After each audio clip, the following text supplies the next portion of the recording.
On va maintenant passer à la dernière partie, qui est une table ronde. Et donc, j'appelle pour nous rejoindre Alain Grandjean, qui est économiste, Guillaume Duval, et puis Patrick Vivray. Je ne sais pas où est Patrick. Voilà. Voilà, c'est ça, Patrick est là-bas. Donc, ces trois grands témoins vont venir nous rejoindre, et puis on aura avec eux aussi trois des scénaristes que vous avez vus ici. Donc, je vais demander à Philippe Quirion de nous rejoindre, Christian Couturier qui est à côté de moi, et puis Yves Marignac. Voilà.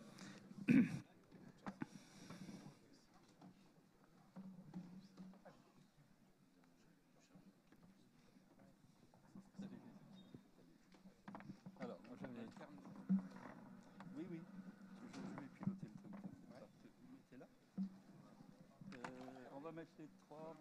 Voilà, on va alterner. Je peux mettre entre les économistes. La lumière, c'est une lumière en face là, qui est un petit peu difficile. C'est pas si on peut. Oui, voilà. Alors, de nouveau, vous voyez que la parité n'est pas du tout respectée dans ce qu'on est en train de faire. Absolument désolé de ça. Merci à vous d'être venus. Donc, nos trois grands témoins sont Alain Grandjean. Alain Grandjean est ingénieur et économiste, écrivain aussi de quelques ouvrages. Et voilà, merci. Voilà, ça va déjà mieux. Je vous vois, c'est déjà bien. Vous êtes encore là, c'est gentil. Donc Alain Grandjean, économiste, ingénieur, a dirigé un bureau d'études sur les problèmes énergétiques et puis a également aussi été le pilote du comité d'experts dans le débat sur la transition énergétique. Patrick Vivray est philosophe, ancien conseiller à la Cour des comptes, hein, et puis a écrit de nombreux ouvrages sur l'évolution de la société, un dernier ouvrage notamment sur la question de la fraternité. Patrick est un excellent observateur de ces mutations en cours. Voilà. Et puis enfin, Guillaume Duval, aussi un ingénieur, hein, voilà, mais maintenant passé dans le domaine des médias et directeur de publication de la revue Alternative économique, et puis auteur de nombreux ouvrages que l'on peut que vous recommander. Alors, à vous trois, la même question pour démarrer. Votre sentiment en, disons, quelques minutes d'intervention par rapport à ce que vous venez de voir. Idéaliste, utopique, une solution? Voilà, on va commencer par Alain Grandjean. Comme ça, là oui, on va essayer de trouver peut-être... Tu peux le prendre à la main, peut-être le sortir, là. Voilà, c'est bon. Alors, d'abord, merci beaucoup de nous avoir fait cette présentation. Je pense que c'est très, très utile et intéressant d'avoir des présentations détaillées parce qu'on est toujours face à de l'expertise. Là, c'est un travail d'ingénieur et donc, moi, je trouve ça très souhaitable dans le débat public que chacun d'entre nous puisse rentrer un peu dans le cœur de la logique. Alors, moi, le premier adjectif qui me vient à l'esprit, c'est sérieux. Je pense que c'est un travail profond. Qui est issu d'une très longue expérience que vous avez, donc c'est tout à fait remarquable. Et la question qui a été posée tout à l'heure, parce que j'ai eu la chance de présider le groupe des experts du débat sur la transition énergétique, je regrette que Laurence ne soit pas là aujourd'hui, parce qu'elle a piloté le débat, c'est qu'effectivement il a été utile le travail. Il a même suscité un autre scénario fait par un industriel, dont je ne donnerai pas le nom parce que je ne vais pas faire la pub, sur à peu près un même niveau de performance, et donc le facteur 2, donc divisé par 2 la consommation d'énergie finale en France, est né de ce débat, dans ce débat, et ça n'existait pas dans le paysage. Ce qui existait, c'est le facteur 4, mais le facteur 2 sur la consommation, c'est né de ce travail. Je suis tout à fait persuadé de ça. Donc ça, c'est un travail très sérieux. Ce qui manque à ce stade, à l'évidence, parce qu'on a quand même 5 ans d'expérience dans les pattes, dans cette présentation, et vous avez dit que vous allez nous la faire très prochainement, c'est les mesures et un récapitulatif des mesures et des grandes mesures de politique publique qui sont nécessaires pour y arriver. Parce que manifestement, le tendanciel que vous proposez, moi je partage votre point de vue, le tendanciel, il ne nous amène pas là où devraient nous amener les objectifs de la loi. Donc aujourd'hui en France, on est dans un système complètement schizophrène où on a une loi très ambitieuse, et je partage complètement l'analyse que les moyens n'y sont pas, les mesures n'y sont pas.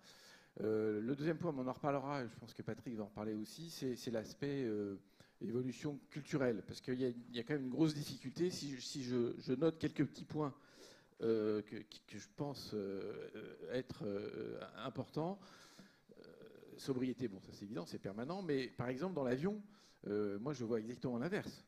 Il n'y a pas de tendance décroissante dans le trafic aérien. On a une bougeotte absolument invraisemblable. Enfin, là, d'ailleurs, faisons notre autocritique.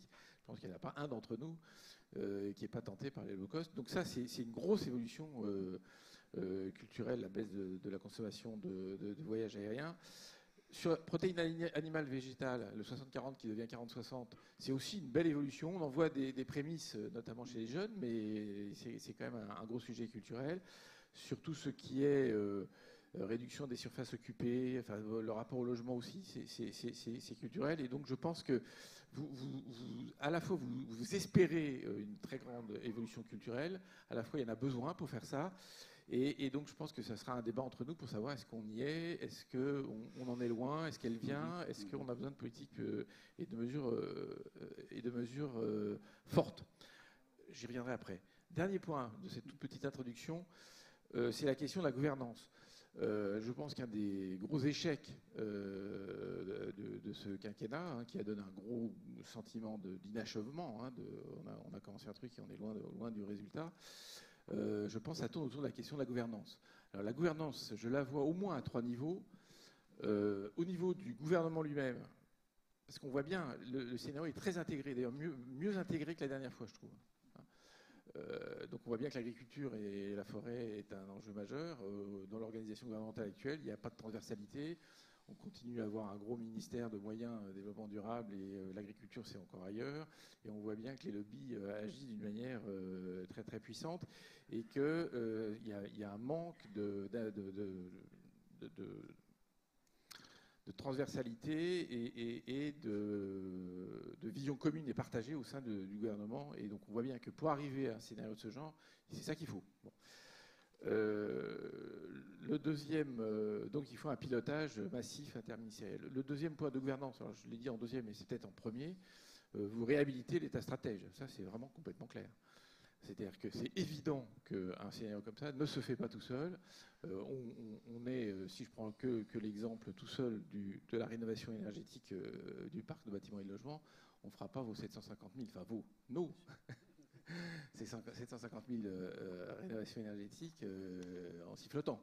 Et si on croit que ça va se faire tout seul par la magie du marché, c'est évident que ça ne marchera pas.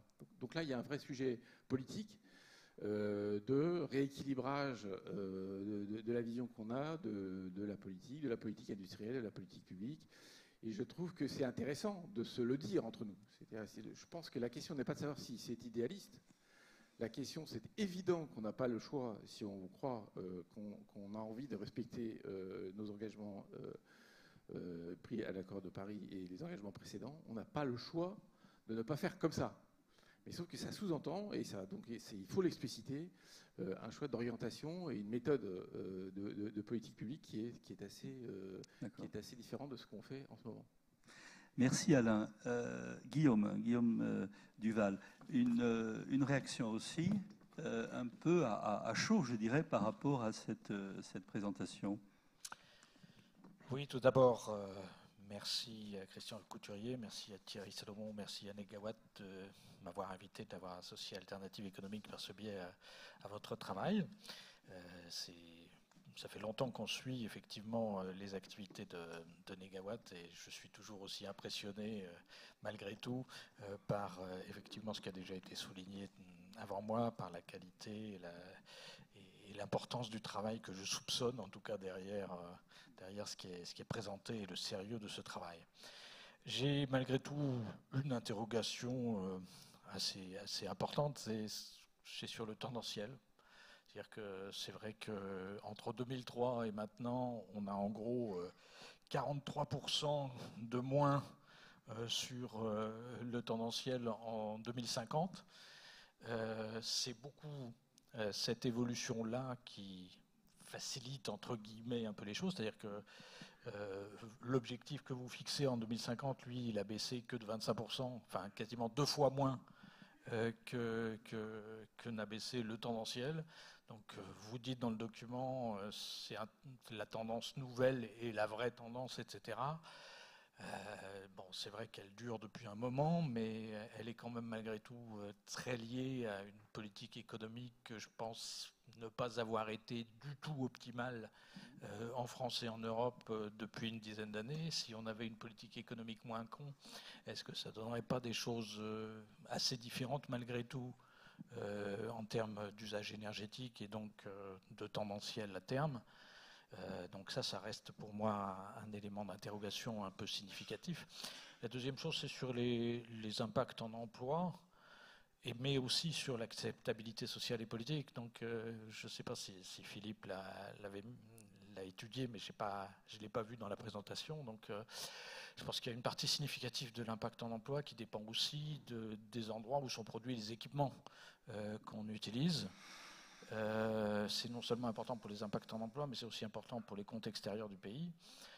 Dans l'état actuel du développement des équipements renouvelables, en particulier où c'est moins net du côté de l'isolation, etc., on est meilleur, mais dans l'état actuel de l'industrie des équipements renouvelables, le scénario négawatt a comme résultat un creusement dramatique des comptes extérieurs, enfin du déficit extérieur du pays, et le développement de l'emploi dans d'autres zones à des niveaux importants pour les équipements renouvelables qu'on installe en France, etc. etc.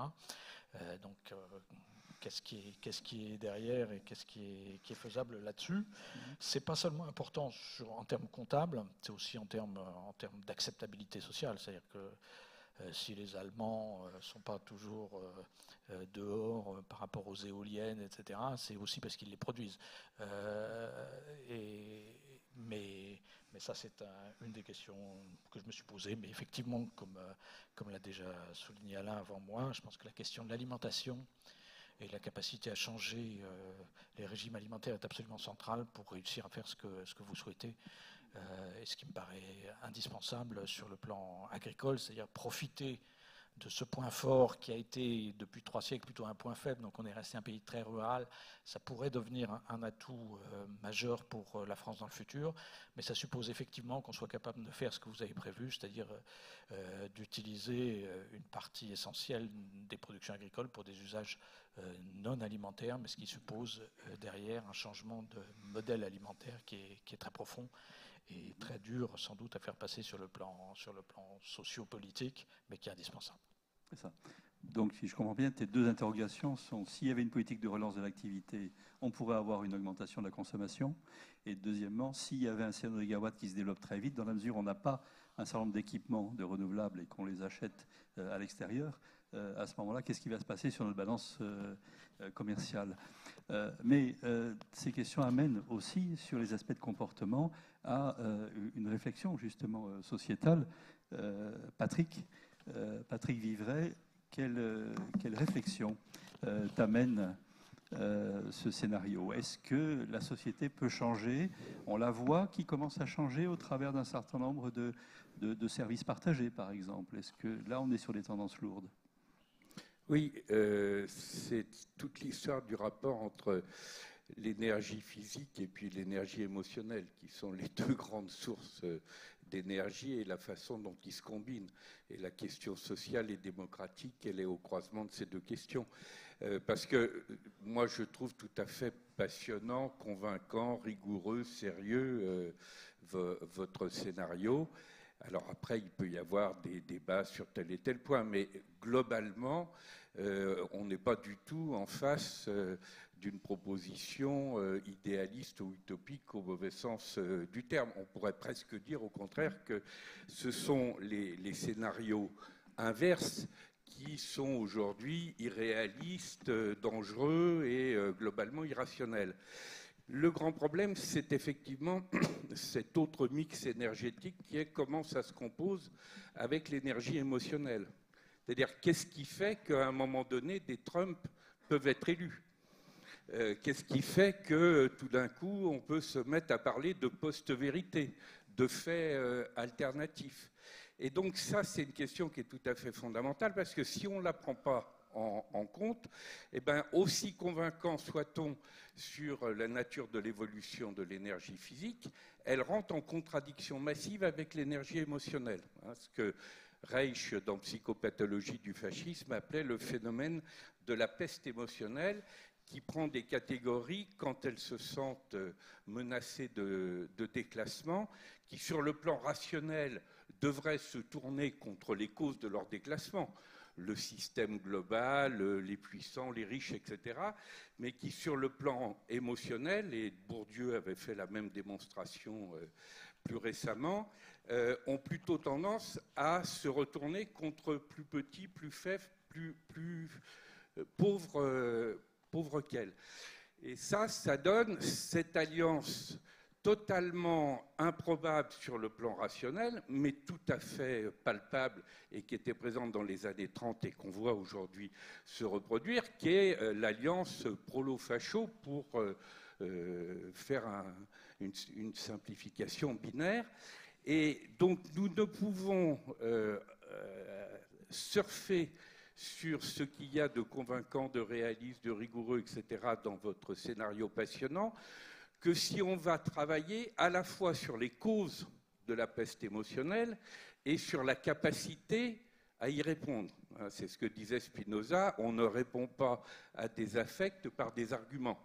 Il faut aussi être sur le terrain émotionnel. Et là, par exemple, à la jonction des deux, il y a le fameux problème de la sobriété.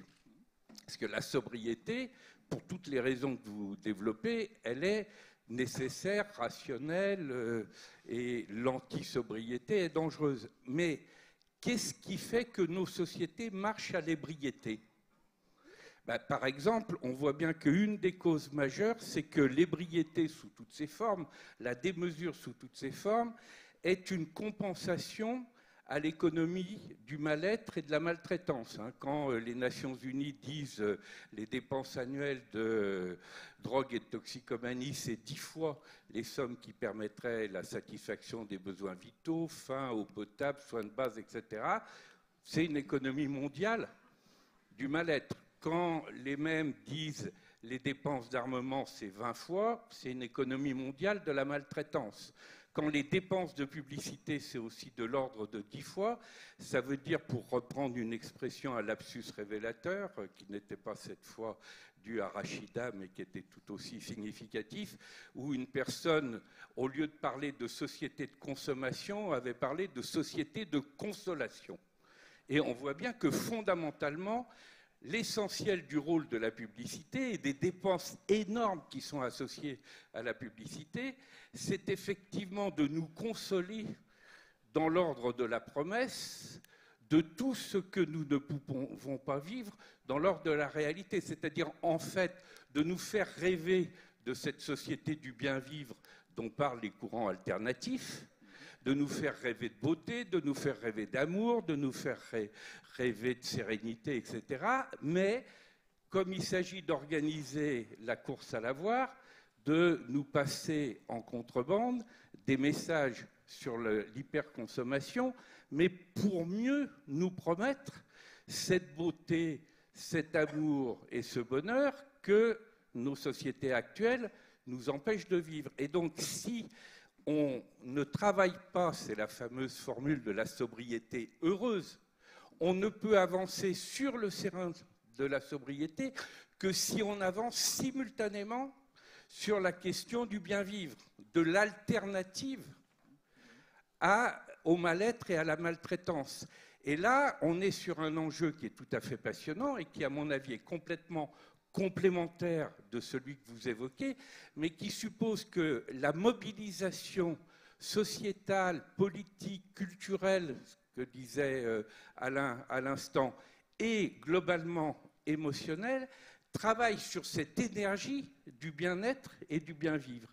Et le fait démocratique, il est au cœur de ce mix énergétique. Parce que si on ne travaille pas sur ce terrain, eh bien effectivement, on a des Trump, on pourra avoir des Marine Le Pen, ou on aura éventuellement des François Fillon, etc., dont on pourra dire qu'ils développent des stratégies qui sont dangereuses, qui sont irréalistes, qui sont irrationnelles, mais ils auront surfé sur des vagues émotionnelles de peur, de repli identitaire, etc. Et donc l'alternative entre la grande transition qui est derrière votre scénario et la grande régression, elle est, à mon avis, à travailler sur ce rapport entre les deux énergies fondamentales. Oui, mais alors à ce moment-là, comment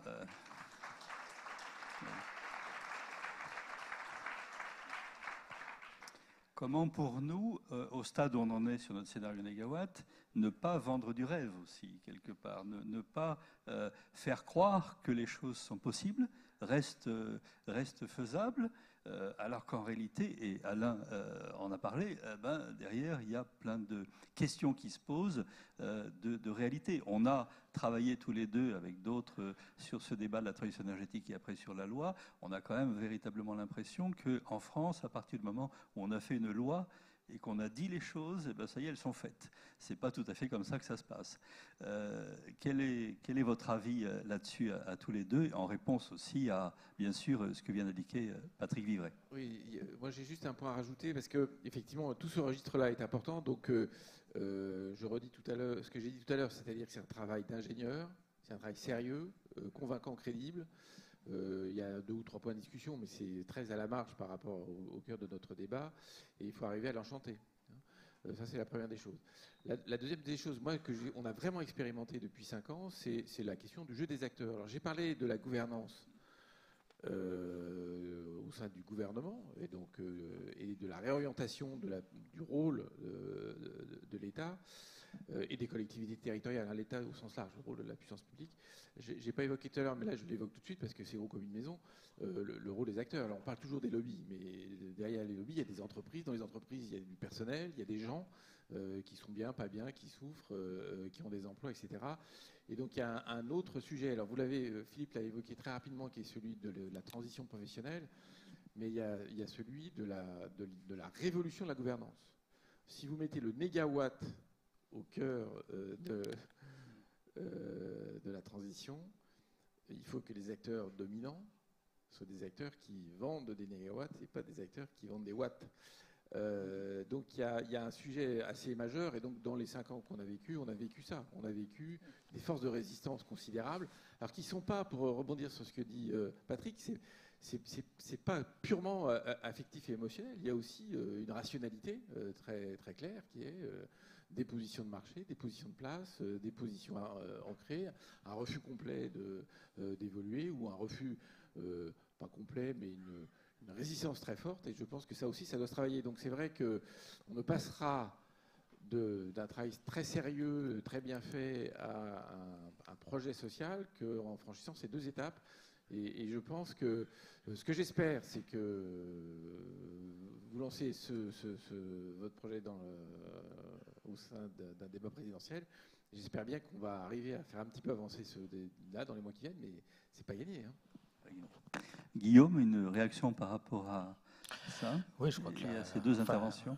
La dynamique sociopolitique est évidemment la question beaucoup plus difficile que la question purement technique. Mais ceci dit, il y a un point que Philippe a souligné qui est important, c'est-à-dire que ce qui coince souvent sur le plan sociopolitique, c'est quand même une dimension économique qui est que ça commence par coûter plus cher au départ, d'entraîner des pertes d'emplois au départ, et ça ne rapporte qu'après. Et cet après a une certaine tendance à toujours se situer après la prochaine échéance électorale. Donc ça, c'est toujours un obstacle politique majeur. Ce qui est intéressant dans la dernière version du scénario, je n'ai pas vérifié par rapport à la précédente, c'est que ce surcoût est très limité.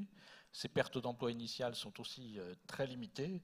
C'est-à-dire que la baisse du coût des renouvelables en particulier est telle qu'aujourd'hui, cette phase d'investissement qui est coûteuse politiquement semble beaucoup plus facile à faire passer. Après, je pense que c'est vrai qu'on est On dit toujours l'État français superpuissant, etc. Ce qui est très étonnant dans ces affaires-là, c'est à quel point il est impuissant. C'est-à-dire qu'effectivement, il fait des lois, il fait des trucs, il s'engage, y compris vis-à-vis de Bruxelles, sur des objectifs d'énergie renouvelable, et on constate que ça dérive complètement par rapport aux engagements qu'on a pris pour 2020 et que personne ne fait rien et que tout le monde s'en fout. Ça, c'est quand même... enfin, il faut que l'État fasse son boulot, quoi. Et aujourd'hui, le problème, c'est pas qu'il y ait trop d'État dans ce domaine-là, c'est plutôt qu'il n'y en a pas assez. Et par ailleurs, par rapport à ce que vous avez dit, enfin, il y a la question de l'État, mais il y a aussi la question de la société. Donc, si l'éolien est mieux accepté en Allemagne qu'en France, c'est aussi parce que c'est pas EDF Énergie Renouvelable qui fait de l'éolien, c'est des structures coopératives locales avec des gens qui en profitent localement, etc., etc. Donc il y a une dynamique aussi sociétale qui est importante là-dessus. Je pense enfin que ce que vous avez commencé à évoquer sur la dimension régionalisation de votre scénario est aussi un levier important pour le mettre en œuvre plus près du terrain avec des acteurs et lui donner aussi un ancrage plus important dans la société. Oui, dans la mesure où on sent bien qu'il y a des dynamiques de terrain qui sont très fortes depuis 5 ans et qui ne demandent qu'à s'exprimer. Parmi nos 3 scénaristes, une réaction peut-être, ou une question éventuellement que vous voulez poser à nos 3 discutants. Philippe, Kyrian. Répondre à Guillaume sur la question importation. Alors, bon, clairement, plus on produit d'équipements en France, d'équipements de renouvelables ou contribuant à l'efficacité énergétique en France, et plus on va créer d'emplois en France, c'est sûr. La manière dont je traite ça là, pour l'instant, c'est que je découpe les dépenses par activité et je prends les mêmes taux d'importation que les taux d'importation moyens, au niveau le plus fin auquel je puisse descendre. Après, est-ce que ça... alors c'est vrai qu'en France, on produit très peu de modules photovoltaïques, on a très peu de constructeurs d'éoliennes terrestres. Maintenant, c'est pas vrai qu'on va tout importer. On produit quand même pas mal de composants pour les éoliennes. Pour l'offshore, ce qui est prévu, c'est quand même, ce qui est en train de se faire, c'est quand même des usines en France, et dont certaines exportent d'ailleurs aux États-Unis. Et sur le photovoltaïque, le gros des emplois, c'est pas dans la fabrication des modules, de toute façon c'est très automatisé, c'est dans tout ce qui est autour, balance du système, installation. Et ça, c'est largement en France. Alors, et ça, c'est dans les... Oui, c'est dans les... ça fait partie des chiffres. Après, pour des éléments plus détaillés, l'étude que fait l'ADEME à peu près tous les 2 ans là, sur l'emploi et marché des renouvelables et l'efficacité énergétique donne des chiffres sans doute plus précis si on veut regarder spécifiquement sur les renouvelables. Est-ce que la mise en œuvre du scénario dégraderait le commerce extérieur? Non, enfin, pas. Moi, je trouve un résultat inverse, essentiellement parce que dès qu'on importe moins de fossiles, on améliore la balance extérieure. Voilà. Yves, une autre question ou réaction par rapport à ce que... Oui, il y a énormément de choses. Moi, je trouve ça vraiment formidable parce que c'est d'emblée très riche, ça ouvre des pistes de réflexion, etc. Ça nous renvoie aussi à la limite inhérente à la force de notre travail, c'est-à-dire qu'on fait un travail, vous l'avez dit tous, sérieux, documenté, mais qui est in fine un travail d'ingénieur, et qu'on n'est pas forcément les bonnes personnes pour l'enchanter, ce projet, et que ce travail politique reste à faire. Mais justement, sur la question du rôle de l'État et de la puissance publique plus largement, je ne sais plus quel était le terme d'Alain, on redonne l'État stratège. En amont de ça, je crois qu'il y a vraiment besoin aujourd'hui d'imaginer, de dessiner un projet de société à long terme, et que c'est là-dessus peut-être que ce quinquennat a été particulièrement décevant. Et la loi de transition énergétique, justement, c'est ça qu'elle n'a pas fait. Elle n'a pas réussi à transformer une ambition très forte, avec des objectifs très importants à moyen et long terme, en un projet de société qui, une fois qu'il est partagé, permet à l'État de jouer son rôle de stratège, c'est-à-dire d'organiser la mise en œuvre pour atteindre, pour s'engager dans ce projet, et permet à l'État aussi d'organiser son rôle de garant de l'intérêt général en régulant les effets liés au fait qu'il y a des perdants, des gagnants dans la transition énergétique, et notamment en organisant, par exemple, les transitions professionnelles. Mais aujourd'hui, moi, je trouve que le projet de la loi de transition énergétique a failli sur ce point. Et on est aujourd'hui dans ce paradoxe où l'État, est-ce qu'on a trop d'État ou pas assez dans un domaine qu'on a évoqué tout à l'heure, dont j'ai parlé, le nucléaire, qui est aujourd'hui, qui reste structurant et bloquant pour imaginer un projet plus global, l'État, il est à la fois absent parce qu'il ne donne pas la ligne stratégique pour une réorientation forte du secteur, mais il est en même temps très présent parce qu'il intervient fortement, y compris aujourd'hui pour recapitaliser, pour imaginer des solutions pour sauver EDF malgré sa situation financière très difficile sans changer de projet industriel. Et donc l'État est très présent, mais dans des logiques court-termistes, dans des logiques de sauvegarde du système existant et pas du tout dans des logiques d'organisation de ce nouveau projet. Et c'est peut-être à ça qu'on peut aider. Mais je crois que s'il n'y a pas la puissance publique et le monde politique pour dessiner ce projet de société, tous les efforts qu'on peut faire au-delà de notre travail d'ingénieur pour enchanter ce projet ne seront pas suffisants. Tu renvoies, comme ça a été fait par Guillaume, à cette problématique temporelle. Entre cette grande collision qu'on a en ce moment entre le court-termisme et là aujourd'hui on vient de passer quelques heures sur 2050 voire 2100 quoi. Et là on a une vraie difficulté. Christian, une réaction? Oui, alors, ou une question? Plusieurs réactions. Donc première réaction, c'est sur la vitesse de l'évolution des choses, et donc vous avez à 2 reprises parlé du système alimentaire qui doit évoluer. Nous, quand on a commencé à travailler sur ces questions-là, en 2010, c'est une question qui n'était pas sur la place publique. La question de l'alimentation, ce n'était pas un objet de politique publique. En 7 ans, c'est une évolution radicale. Et aujourd'hui, si vous avez vu les vidéos, par exemple, sur les abattoirs, je pense que ça va faire beaucoup plus pour la transition alimentaire que tous les discours rationnels qu'on a pu porter, nous, avec les agronomes, les nutritionnistes, les gros chefs cuisiniers, etc. Et ça, c'est un mouvement que personne n'a trop vu venir. Et ça, c'est un mouvement de fond, parce que je pense que ça va vraiment être quelque chose de puissant. Je ne dis pas que tout le monde va devenir végétarien demain, mais je pense qu'il y a une partie significative de la population qui va être convaincue, ou en tout cas qui va modifier ses comportements alimentaires sur ces bases-là. Donc ça, c'est des choses qu'on voit. Ensuite, nous, on a notre scénario, c'est du bottom-up, c'est-à-dire qu'on est parti de pratiques de terrain qu'on connaît, parce que c'est de là qu'on vient, nous on vient du terrain. On n'a pas fait des scénarios macro, on a fait des scénarios où on reconstitue un ensemble à partir de pratiques de terrain qu'on voit émerger. Et sur le terrain, qu'est-ce qu'on voit? D'abord, on voit des acteurs qui s'engagent. Les acteurs qui s'engagent, c'est quoi? C'est pas l'État, forcément. C'est d'abord des collectivités locales. C'est tout le mouvement des territoires à énergie positive qu'on a contribué à faire émerger. Et qui est né d'ailleurs en 2011, exactement la même année que le scénario Négawatt qui a accédé à la notoriété publique. C'est aussi des entreprises. On a aujourd'hui des stratégies d'entreprise, et pas des petites entreprises, des stratégies d'entreprise de 100% énergie renouvelable. Et forcément, quand une entreprise travaille sur un scénario 100% énergie renouvelable pour tous ses besoins, ça peut être des entreprises qui font des briques, qui font des choses comme ça. C'est des gros consommateurs d'énergie. Forcément, ça veut dire qu'ils travaillent aussi sur sobriété, sur efficacité. Ils se posent la question sur la problématique des écomatériaux, etc. Donc c'est une réflexion de fond qui est engagée. Donc ça, c'est pas l'État qui est aux commandes, ça c'est des entreprises qui réagissent par rapport à des signaux qu'ils voient, qui sont peut-être des signaux faibles adressés par le marché, le consommateur, mais tout ça, ça existe, on le voit sur le terrain. Et puis les collectivités locales. Alors moi, je vais vous donner un exemple concret qui est chez moi, sur ma commune, où on a une négawattrice conseillère municipale qui a recruté un économe de flux. Alors c'est quoi un économe de flux? Je ne sais pas s'il y a beaucoup de gens dans la salle qui savent ce que c'est qu'un économe de flux. Je ne sais pas ce que c'est qu'un économe de flux, mais c'est quand même fabuleux. Un économe de flux, c'est un technicien.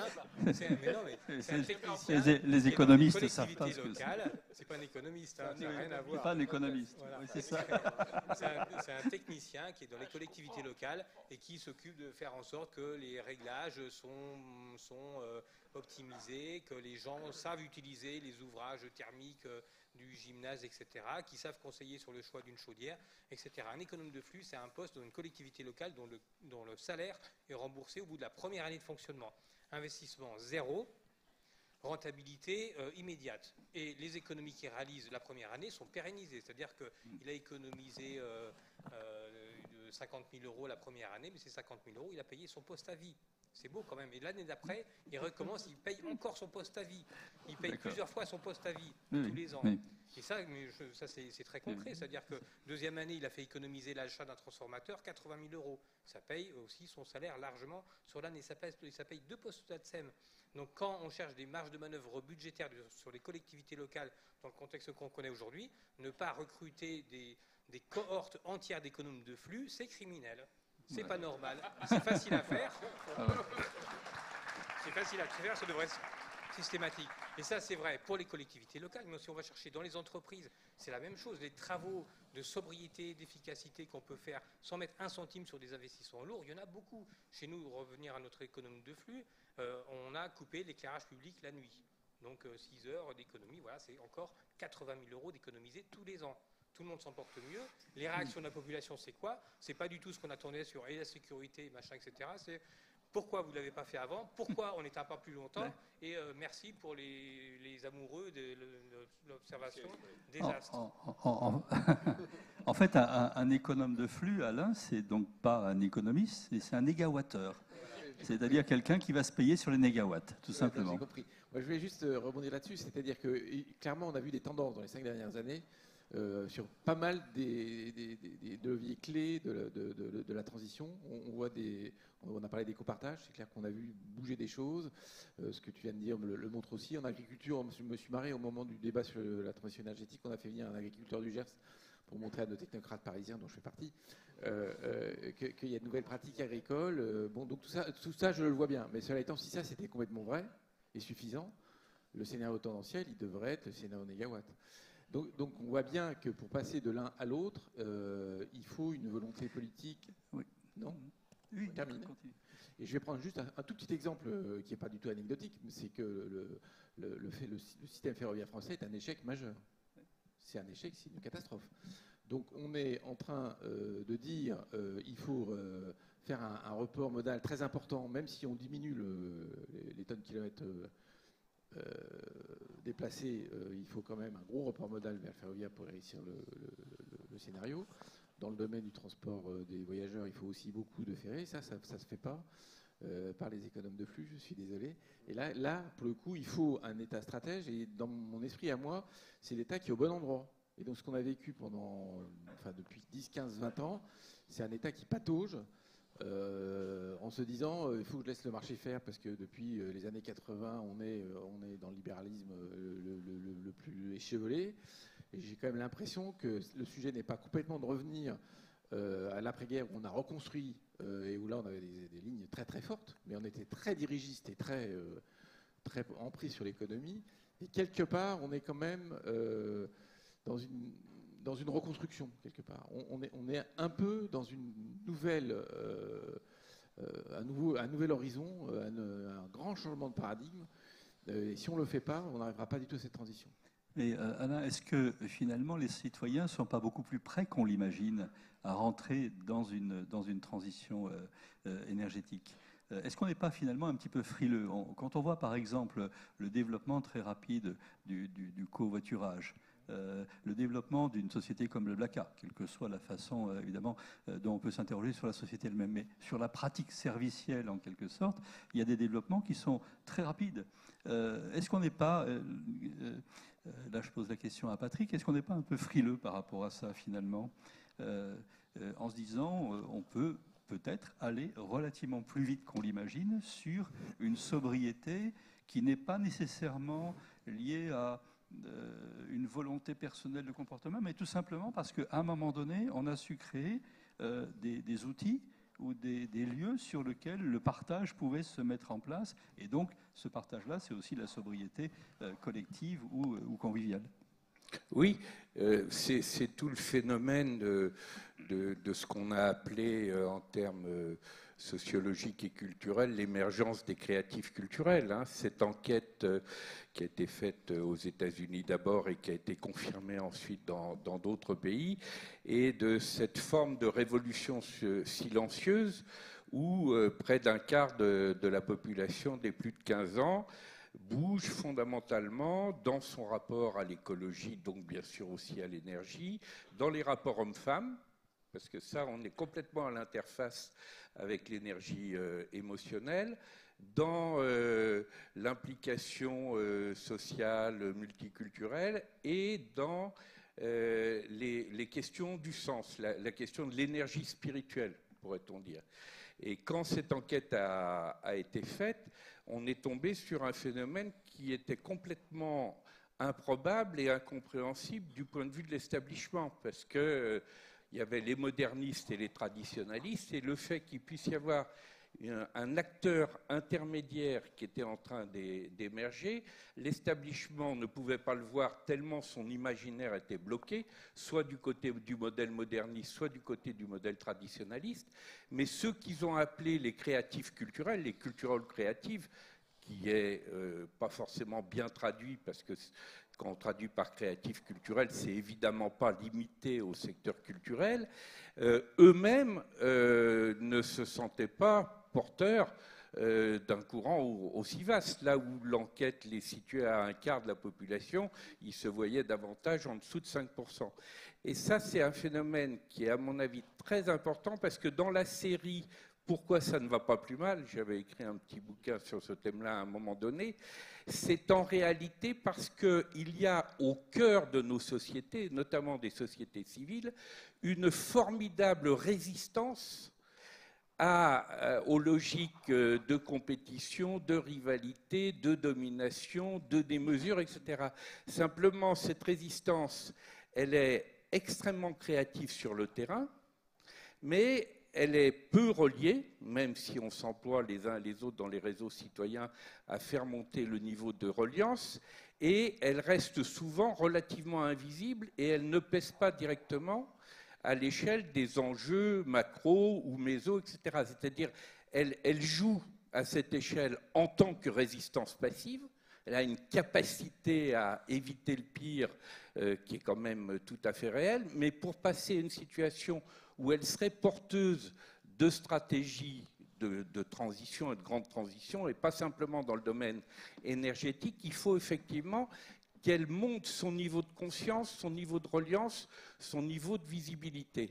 Alors, ça rejoint aussi des formes d'action différentes. Tu disais tout à l'heure, les vidéos dans les abattoirs, ça fait certainement plus que quantité de discours tout à fait convaincants sur le plan rationnel.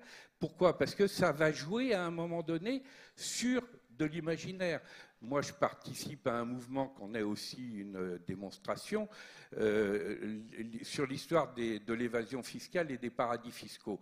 Dieu sait si Alternative économique, si la plateforme Stop Paradis fiscaux démontre de façon tout à fait convaincante et argumentée le scandale des paradis fiscaux depuis belle lurette. Moyennant quoi, l'opération faucheur de chaises, où on va piquer des chaises dans les banques qui pratiquent l'évasion fiscale, et après d'ailleurs on les rend. Je vous rappelle qu'au moment du procès Cahuzac, on est arrivé avec nos 196 chaises et on a voulu les rendre au palais de justice, et là c'est les flics qui nous ont empêchés d'y aller sur le pont au change. Donc on a dit aux flics, c'est vous maintenant les receleurs, on vous prend en photo. Bon ben, quand la BNP réussit à obtenir qu'un des principaux animateurs de ce mouvement, John Palais, est mis en jugement au procès de Dax, et quand ce procès de Dax, alors non seulement il y a une foule absolument invraisemblable que la ville n'a jamais vue, et surtout pas devant le tribunal, mais finalement ça se traduit par une relaxe généralisée sur tous les chefs d'inculpation, avec une démonstration magnifique du procureur qui explique pourquoi ce n'est pas un vol en réunion, mais pourquoi c'est un acte de conviction militante et qui plus est justifié compte tenu de l'enjeu de l'évasion fiscale. Ben, on comprend tout de suite que des formes de résistance créatrice de ce type, elles n'annulent pas, bien au contraire, l'intérêt de l'argumentation, de la documentation, etc., parce qu'elles ne peuvent vivre que parce qu'il y a sous-jacente cette documentation, ce travail rationnel, mais elles inventent en même temps des formes de résistance créative qui vont être en accord avec ce qui va passer la barrière médiatique et avec ce qui résonne du côté de ces créatifs culturels, c'est-à-dire l'histoire de la question de l'enchantement. Hein. Il faut bien voir, l'enchantement, c'est une ligne de crête, la fameuse phrase de Max Weber sur le désenchantement du monde. Le mot désenchantement n'est pas vraiment le bon. Le terme allemand de Max Weber, il est mieux traduit par désensorcellement du monde. Et donc, toute l'affaire, c'est qu'effectivement, il nous faut réenchanter sans ensorceler. Parce que des Marine Le Pen, des Trump, etc., pour reprendre ce que je disais tout à l'heure, eux, ce sont des ensorceleurs. Et donc, effectivement, si on a simplement l'alternative entre des ensorceleurs et des rationnels, les ensorceleurs, ils finissent par gagner la partie. Mais si on a des enchanteurs qui sont effectivement capables d'articuler les grandes formes énergétiques, moi c'est ce que j'appelle la stratégie érotique mondiale, c'est-à-dire la capacité en montée en énergie créative des forces de vie, du côté de l'éros face aux logiques mortifères, et à ce moment-là, plus la force de vie va monter du côté de la créativité, et plus on aura moins besoin de la compensation énergétique du côté de la boulimie. C'est cette articulation-là qui est au cœur de ce que portent les créatifs culturels. Bravo.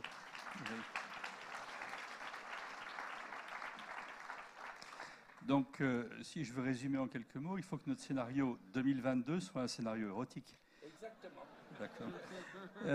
Guillaume, est-ce qu'une réaction peut-être par rapport à ça ou un complément, un questionnement? J'avais plusieurs éléments. Je pense que c'est des questions sur lesquelles il y a des effets de seuil, des effets de cliquet, c'est-à-dire que pendant très longtemps, on a l'impression qu'il ne se passe rien et que les gens vont jamais changer de comportement, etc. Et puis tout d'un coup, il y a un effet d'accumulation et ça bascule. Je pense que sur les voitures, on est à peu près arrivé à ce moment-là, c'est-à-dire qu'effectivement, ce qui a été dit sur la perte de statut de la voiture et le fait que les gens soient de plus en plus prêts à la louer, à la considérer juste comme un élément pour se transporter, c'est vrai. Je pense que sur l'alimentation, on est aussi dans cette phase de seuil, de cliquet où ça passe. Il y a quand même un domaine où c'est beaucoup plus inquiétant, je trouve, c'est le numérique, qui a une empreinte énorme en termes à la fois d'énergie grise et aussi de consommation d'énergie. Et en plus, c'est un domaine sur lequel, en tout cas en France, on a un impact très faible sur les équipements, la conception des équipements, etc., etc. Donc là, je pense qu'il y a malheureusement des choses qui vont dans les deux sens sur le plan des habitudes des gens. Et cette question-là, alors je ne sais pas combien ça pèse dans le scénario et comment vous l'avez apprécié, mais c'est une inquiétude sur ce domaine-là. Peut-être juste un deuxième point sur la question de l'État, du rôle de l'État. Moi, ce qui me frappe un peu, parce que je connais un peu la situation, c'est la comparaison France-Allemagne là-dessus. C'est-à-dire que l'Allemagne est supposée être un pays très libéral au niveau de la conception de l'État qui ne veut pas intervenir dans l'économie, etc., etc. Mais sur la transition énergétique, excusez-moi, c'est des gens qui sont sérieux, quoi, et avec un État qui pilote vraiment la transition énergétique d'assez près. Alors, à l'allemande, avec une concertation très étroite avec les différents acteurs, etc. Mais là-dessus, c'est vrai que c'est l'État français qui a l'air totalement inefficace et totalement ultralibéral, enfin d'une certaine façon, avec évidemment parallèlement de l'activisme actionnarial à court terme pour EDF, Areva, etc., etc.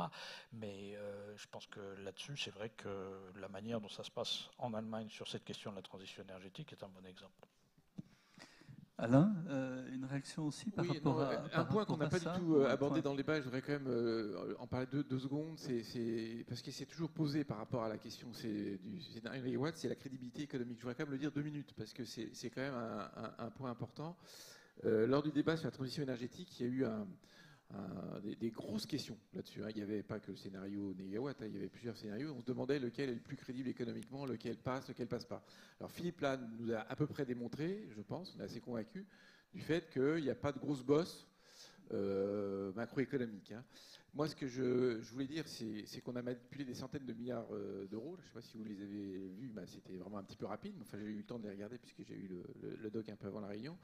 Et moi, mon point de vue, c'est qu'il n'y a pas du tout de problème de ce côté-là. Donc, je pense que ce n'est pas du tout là qu'est le problème. Donc, on est dans les bons ordres de grandeur, à vue de nez. Hein.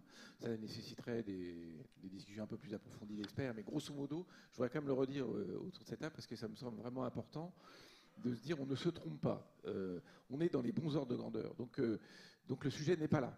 Hein. Et petit 1. Et petit 2, c'est finançable. Aussi, ça, c'est quand même extrêmement important de se le dire et de le redire. On n'est pas... parce que je reviens à la question initiale de l'utopie.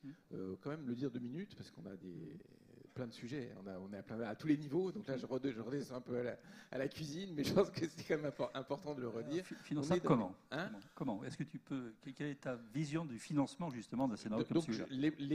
On a les moyens financiers de financer cette affaire. Il y a des problèmes certainement de nature qui sont des problèmes de rentabilité économique. Donc c'est vrai qu'on a un problème avec le prix de l'énergie. Et donc on a besoin d'un signal carbone et on a besoin de ce qu'on appelle des signaux réglementaires. Hein. Par exemple, typiquement sur la rénovation énergétique du bâtiment, il y a besoin d'obligations de rénovation, il y a besoin d'une dynamique, il y a besoin d'être un peu allemand là pour le coup, hein, je crois. Mais ce n'est pas un problème intrinsèquement financier. Parce que dès qu'on aura créé ces signaux, l'argent viendra parce qu'il y en a. Bon, c'est ça que je voulais dire et je voudrais quand même insister un peu là-dessus parce qu'on a tendance à dire tout ça va coûter une blinde, on ne va jamais s'en sortir, c'est pas réaliste. N'oublions pas que là, le scénario alternatif est un scénario de catastrophe annoncée qui nous coûtera encore beaucoup, beaucoup plus cher. Donc voilà, je voulais dire ça de manière importante. Donc première condition de réussite, c'est pas une question de il y a de l'argent, il n'y a pas d'argent, il y en a, mais c'est une question de signaux réglementaires et de choix politiques. Il y a un deuxième point qui est la question des acteurs. C'est clair que votre scénario tue EDF. Je pense que c'est quand même assez... C'est pas clair? Donc, je l'ai dit tout à l'heure et je le redis. Qui veut sauver EDF, Christian? Donc, je vais le redire un peu. C'est pas si clair ou c'est pas si clair. Non, alors, on va discuter. Et en tout cas, je reviens sur ce que je disais tout à l'heure sur la gouvernance des entreprises. Je suis très très convaincu qu'on a un modèle français qui est un modèle d'offre avec des gros acteurs énergéticiens. On a Total, Engie, EDF qui sont des très grandes entreprises et qui vivent sur un modèle d'offre. Vous vendez un modèle de demande, donc je suis très très convaincu, c'est très global mon raisonnement, qu'on a besoin d'acteurs de la demande qui gagnent de l'argent en offrant du négawatt. Et donc là, on a besoin, alors peut-être que EDF n'est pas mort, si EDF se transforme massivement puisqu'il y a Dalkia chez EDF, hein, donc il n'y a pas tout à fait rien. Voilà, je vous laisse répondre, mais ça me semble la deuxième condition. Hein. Autrement dit, on est dans le monde réel. Il y a 150 000 emplois chez EDF, il y a des organisations syndicales, il y a des bagarres. Hein. Oui, c'est ça.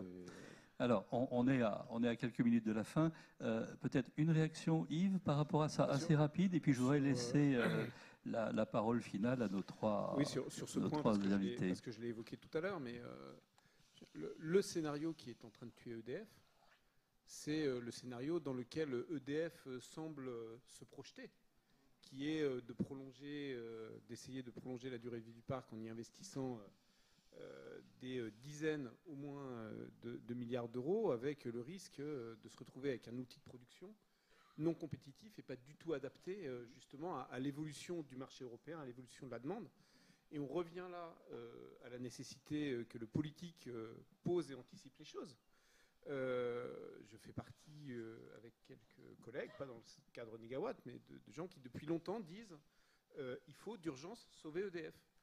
Et sauver EDF, ça veut dire quoi? Ça veut dire prendre conscience aujourd'hui du fait que dans le contexte dans lequel on est, dans le contexte de l'évolution du marché de l'électricité en Europe, dans le contexte de la transition énergétique, le modèle industriel d'EDF n'est plus viable. Prendre conscience du fait que par rapport à cette notion de service public, qui est peut-être un des éléments quand même qui permettent d'enchanter cette vision de la transition énergétique. Moi, on ne l'a pas évoqué ça, mais je pense qu'il y a dans chaque pays, dans chaque culture, des ressorts profonds qui peuvent être le point à partir duquel on construit ce projet de transformation. Et typiquement, en Allemagne, c'est parti de considérations beaucoup plus environnementales, de relations à l'environnement qui ne sont pas une motivation suffisante visiblement pour la société française. Dans les pays anglo-saxons, on oriente plutôt ça autour de la croissance verte, de l'entrepreneuriat, etc. En France, je pense que le ressort premier qu'il faut peut-être aller chercher, c'est celui du service public de l'énergie. Et dans service, il y a service énergétique. Et donc, aujourd'hui, la question politique qui peut être posée de ce point de vue-là, c'est comment on réinvente un service public de l'énergie, et en particulier de l'électricité, dans ce pays, comment on le fait autour d'outils qui sont compatibles avec la transition énergétique, et comment EDF peut transformer son projet industriel pour rester ou pas un acteur dans cette vision-là. Mais il y a une responsabilité première des politiques, effectivement, à poser les questions dans ces termes. Très bien. On a donc en résumé, il nous faut des citoyens qui sont prêts à être mobilisés vers un scénario désirable. Il nous faut au-dessus des négawattheures de flux et puis un État stratège qui soit à la bonne place. Je pense que ça c'est très intéressant. L'État stratège, mais à la bonne place. Est-ce que vous trois, vous êtes d'accord avec cette vision, chacun sur 2 minutes, parce qu'on doit libérer la salle vers 18h? À condition que le politique fasse lui-même sa transition énergétique. Hein, parce que ce n'est pas du tout la même chose d'utiliser le verbe pouvoir comme un verbe auxiliaire qu'on écrit en lettres minuscules et qui n'a de sens qu'avec des compléments. Donc ça, c'est de l'énergie créatrice et renouvelable. Tandis que quand le verbe pouvoir, vous le transformez en substantif que vous écrivez en majuscule qui se suffit à lui-même, eh bien à ce moment-là, c'est du stock, c'est pas du politique de flux, c'est du politique qui nous fout sous le flot. Et ce pouvoir-là a les mêmes effets que le nucléaire, c'est-à-dire il court en permanence des accidents dangereux et il provoque des déchets radioactifs. Donc ce n'est pas simplement le retour du politique, ce n'est pas simplement le retour de l'État, c'est d'un politique qui effectivement se met au service du pouvoir créateur, qui fait sa propre mutation énergétique, qui est capable aussi de faire sa propre transition énergétique, parce que pour passer du politique, de la conquête et de la démocratie de compétition et de l'obsession égotique présidentielle à un pouvoir de démocratie collaborative, il y a de la transition énergétique dans l'air, mais la mutation même du politique est centrale, et à ce moment-là, peut-être que EDF deviendra l'érotisation des facteurs et aura de l'avenir.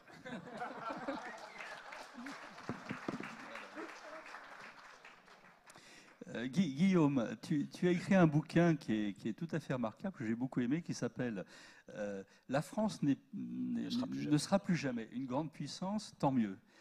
Est-ce que ce n'est pas aussi, quelque part, une façon d'aller sur la transition énergétique que tu développes d'ailleurs dans ce livre? Oui, je pense que, enfin, dans tout ce débat, c'est vrai qu'on a des atouts qui sont, enfin, que les Français ne mesurent pas tout à fait.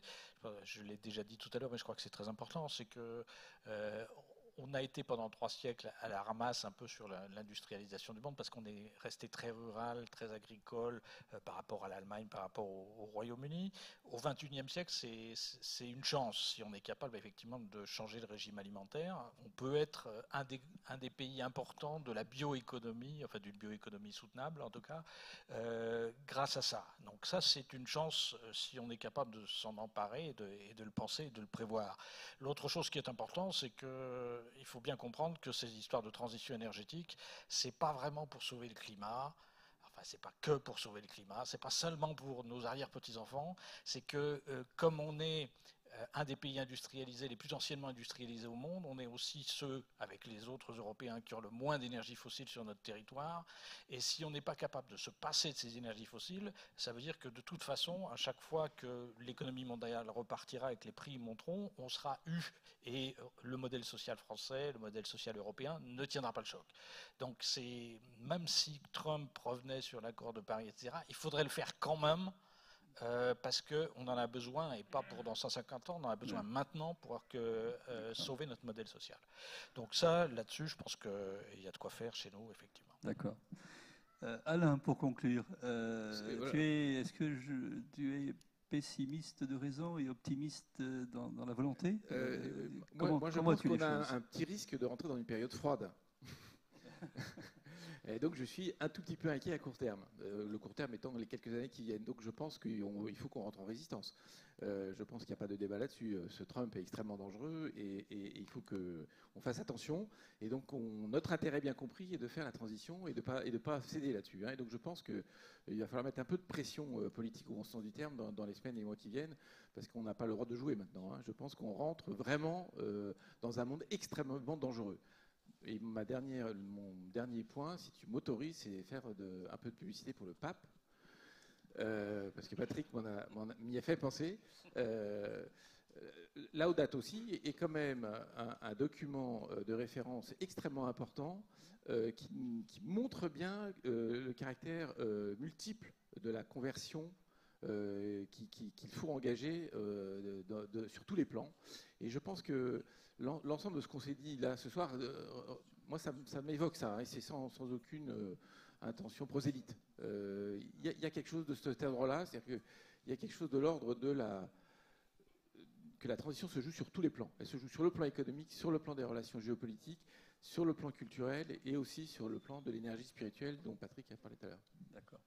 Merci beaucoup. Alors, justement, il se trouve que nous, on a invité le pape à l'université Négawatt il y a 2 ans. Donc pour nous, le pape, c'est le paysage après pétrole.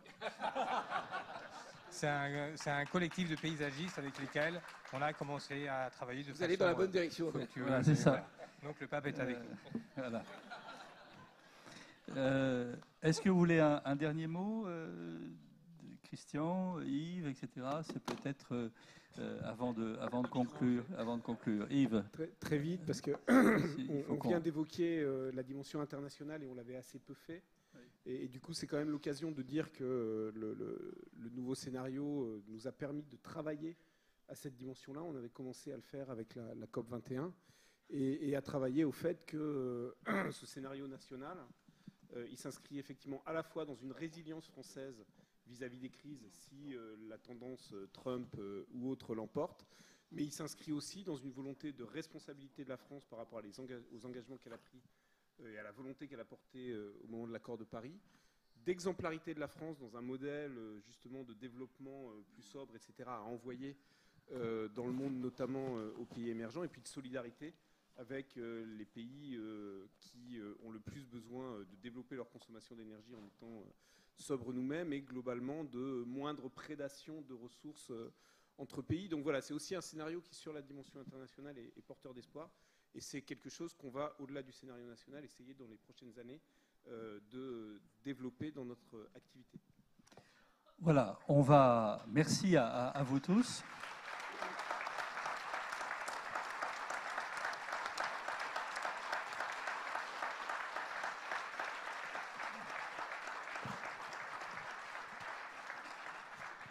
Je voudrais vraiment vous remercier tous. On est revenu 5 ans en arrière, c'était assez. Donc je vous invite de nouveau en 2022, un petit peu avant les élections présidentielles, sur un nouveau scénario forcément érotique, où il y aura donc plus de femmes nécessairement sur la tribune.